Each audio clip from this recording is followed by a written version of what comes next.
জলপাইগুড়িতে রহস্যময় অদ্ভুতের কাণ্ডে ভূতের আতঙ্ক।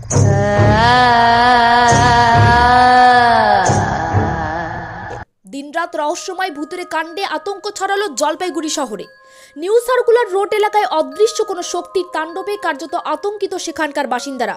কান্নার শব্দ শোনা থেকে শুরু করে ঘরের আসবাবপত্র নিজে নিজেই ওলটপালট হয়ে যাওয়া, সব মিলিয়ে এলাকা জুড়ে চরম চাঞ্চল্য। স্থানীয় সূত্রে জানা গিয়েছে, নিউ সার্কুলার রোডের বাসিন্দা স্বপনদের বাড়িতেই ঘটেছে এই ভয়ঙ্কর ও অবাক করা ঘটনা। স্বপন বাবুর দাবি, গতকাল রাত আনুমানিক 11টা থেকে 12টার মধ্যে হঠাৎ করেই কান্নার শব্দ শোনা যায়। সেই সময় তার মা ঘরে বসে হরিনাম জপ করছিলেন। আচমকাই কোনো কারণ ছাড়াই মেঝেতে পড়ে যায় ড্রেসিং টেবিল, আলমারি সহ ঘরের একাধিক আসবাবপত্র। এতেই শেষ নয়, অভিযোগ গ্যাস ওভেন নিয়ে শুরু হয় টানা হেচড়া, যেন অদৃশ্য কেউ সেটিকে ছুঁড়ে ফেলছে। কিছুক্ষণের মধ্যেই ঘরে ছড়িয়ে পড়ে পোড়া গন্ধ। দেখা যায় শীতের কম্বল ও বিছানার চাদরে আগুন লেগেছে, কিন্তু আশ্চর্যের বিষয়, ঘটনার সঙ্গে জড়িত কাউকেই চোখে দেখা যায়নি। আরও অভিযোগ, কখনো কখনো বাড়ির ভিতর থেকে বা বাইরে থেকে মানুষের গায়ে ঢিল ছোড়া হচ্ছে, কিন্তু চারপাশে কাউকেই দেখা যাচ্ছে না। দিনের বেলা তো অস্বাভাবিক শব্দ শোনা যাচ্ছে বলে দাবি অনেকের। এই ঘটনার পর থেকে নিউ সার্কুলার রোড এলাকায় আতঙ্কের পরিবেশ। কে বা কারা এই রহস্যময় কাণ্ড ঘটাচ্ছে, এর নেপথ্যে কি রয়েছে তা নিয়ে ধন্দে এলাকার মানুষজন। নানান প্রশ্ন ঘিরে শুধুই ধোঁয়াশা।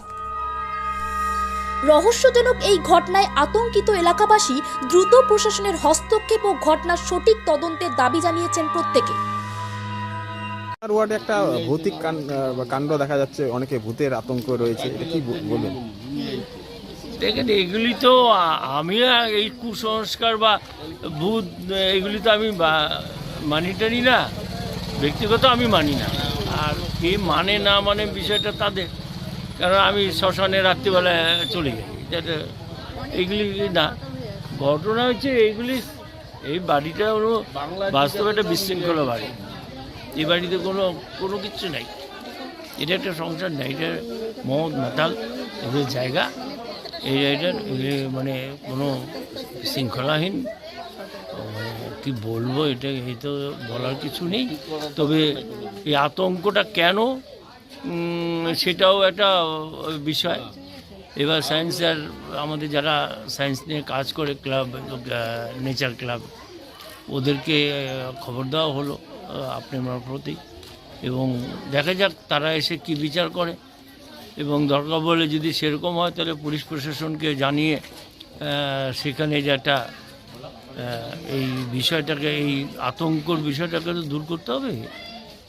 এই আতঙ্কটা ঠিক না আমার কাছে, আর কার কাছে কি ঠিক কি ভুল সেটা